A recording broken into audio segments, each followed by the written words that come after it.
আসসালামু আলাইকুম রহমতুল্লাহ। আমি হাসান, স্বাগত আজকের ক্লাসে। তো আমার প্রিয় শিক্ষার্থীরা, দেখো আমি তোমাদের জন্য সেন্টেন্স কানেক্টর আরেকটা ক্লাস নিয়ে আমি উপস্থিত হয়েছি। তো আজকের ক্লাসে আমরা কি কি টপিক নিয়ে আলোচনা করব সেটা এখন আমি তোমাদেরকে দেখাবো। তো দেখো এখানে রুল 6 এ বলছে সময় ও স্থান প্রকাশক সেন্টেন্স কানেক্টর। সময় এবং স্থান প্রকাশ করার জন্য আমরা কিছু সেন্টেন্স কানেক্টর ব্যবহার করে থাকি, সেগুলো আমরা পর্যায়ক্রমে জানবো। তো এক নম্বর রুলস এখানে কি বলছে, no sooner had dot dot than, scarcely had dot dot when, hardly had dot dot when। তাহলে এখানে কি দেখলাম আমরা, no sooner had dot dot than, scarcely had dot dot when R hardly had dot dot when।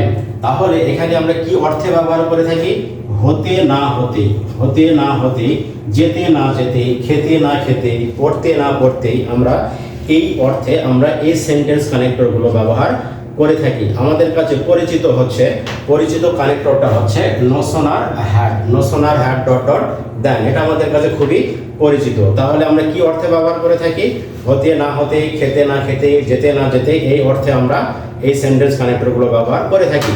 একটা উদাহরণ দেখি এখানে, no sooner had we reached school। তাহলে no sooner had আমরা প্রথমে ব্যবহার করছি we reached school, তারপরে ব্যবহার করছি than। no sooner had we reached school than it began to rain। বলতেছে যে আমরা স্কুলে পৌঁছতে না পৌঁছতেই বৃষ্টি আরম্ভ হয়েছিল। আমরা স্কুলে পৌঁছতে না পৌঁছতেই বৃষ্টি আরম্ভ হয়েছিল। আর একটা উদাহরণ দেখি, scarcely had we reached school when it started rain।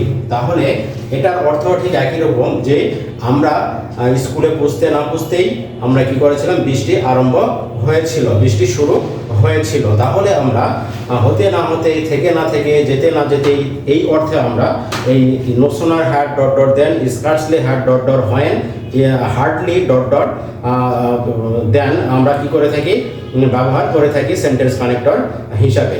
এরপরে রুলসে কি বলছে দেখো, as কে আমরা সেন্টেন্স কানেক্টর হিসেবে ব্যবহার করে থাকি। কি অর্থে ব্যবহার করি, যখন ডট ডট তখন, সময়ের সাথে সাথে, যখন ডট ডট তখন, অথবা সময়ের সাথে সাথে বোঝানোর জন্য আমরা অ্যাজ এই শব্দটাকে সেন্টেন্স কানেক্টর হিসেবে আমরা ব্যবহার করে থাকি। একটা উদাহরণ দেখি এখানে, অ্যাজ হি গ্রিউ ওল্ডার, যখন সে মানে বয়স হয়ে গিয়েছিল বা বৃদ্ধ হয়ে গিয়েছিল, বা যখন তার বয়স বেড়ে গিয়েছিল, he lost interest in everything, সে সব কিছুর উপর থেকে তার যে একটা আকর্ষণ, যেটাকে বলা হয় কোনো কিছুর প্রতি একটা আকর্ষণ, সেটাকে হারিয়ে ফেলেছিল। তাহলে এখানে আমরা এই অ্যাজটাকে, এই দুটো বাক্যের এখানে কি করা, এখানে সময় বোঝানোর ক্ষেত্রে আমরা এই অ্যাজটাকে আমরা কি করছি, সেন্টেন্স কানেক্টর হিসেবে ব্যবহার করছি।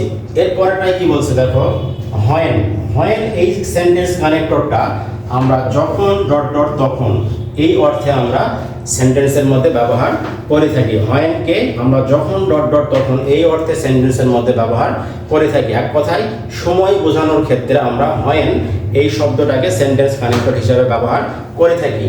একটা উদাহরণ দেখি, when he went there, যখন সে সেখানে গিয়েছিল, he was absent, তখন সে কি ছিল, অনুপস্থিত ছিল। তাহলে যখন গিয়েছিল সে, তখন সে অনুপস্থিত ছিল। তাহলে এখানে সময় বোঝানোর জন্য আমরা when এই সেন্টেন্স কানেক্টরটা এখানে ব্যবহার করছি। পরের রুলসে কি বলছে, while মানেও যখন ডট ডট তখন, এটাকেও আমরা সময় বোঝানোর জন্য আমরা সেন্টেন্সের মধ্যে কানেক্টর হিসেবে ব্যবহার করে থাকি। একটা উদাহরণ দেখি এখানে, while I was walking in the garden, যখন আমি বাগানের মধ্যে হাঁটতেছিলাম, I saw a very nice bird, I saw a very nice bird, আমি একটি সুন্দর পাখি দেখেছিলাম। তার অর্থ হচ্ছে যে যখন বাগানের মধ্যে আমি হাঁটতেছিলাম, তখনই আমি সুন্দর একটি পাখি দেখেছিলাম। তাহলে while-কেও আমরা সেন্টেন্সের মধ্যে কানেক্টর হিসেবে ব্যবহার করে থাকি সময় বোঝানোর ক্ষেত্রে। এরপরে রয়েছে কি বলছে, বিফোর মানে কি, পূর্বে। এটাকেও আমরা সময় বোঝানোর জন্য আমরা সেন্টেন্সের মধ্যে ব্যবহার করে থাকি। একটা উদাহরণ দেখি, the patient had died before he was taken to the hospital, hospital. আমরা সাধারণত পাস্ট পারফেক্ট টেন্সে আমরা এই বিফোরের ব্যবহারটা আমরা পাই, যে বিফোরের পূর্বে পাস্ট পারফেক্ট টেন্স হয় এবং বিফোরের পরে পাস্ট ইনডিফিনিট টেন্স হয়। তাহলে এখানে বিফোর বলতে কি বোঝাইছে? পূর্বে। তাহলে রোগীটি মারা গিয়েছিল, সে তাকে হসপিটালে নেওয়ার পূর্বেই রোগীটি মারা গিয়েছিল। তাহলে পূর্বে বোঝাতে এখানে সময়ের ক্ষেত্রে আমরা এখানে বিফোর ব্যবহার করছি। এরপরে রয়েছে কি বলছে? আফটার। আফটার মানে কি? পরে। আফটার মানে পরে। এই বিফোর এবং আফটার এই দুটোকেই আমরা পাস্ট পারফেক্ট টেন্সে আমরা এর ব্যবহার দেখে থাকি। পাস্ট পারফেক্ট টেন্সের মধ্যে আমরা এর ব্যবহার দেখে থাকি। তার মানে বিফোর হচ্ছে পূর্বে আর আফটার মানে পরে। এই বিফোর এবং আফটার যদি থাকে কোথাও, তাহলে বিফোরের পূর্বে আমরা সর্বদা পাস্ট পারফেক্ট টেন্স ব্যবহার করব এবং আফটারের পরে সর্বদা পাস্ট পারফেক্ট টেন্স ব্যবহার করব। তো একটা উদাহরণ দেখি এখানে। The patient was taken to the hospital. দেখো এটা পাস্ট ইনডিফিনিট টেন্স আছে। কি আছে? পাস্ট ইনডিফিনিট টেন্স আছে।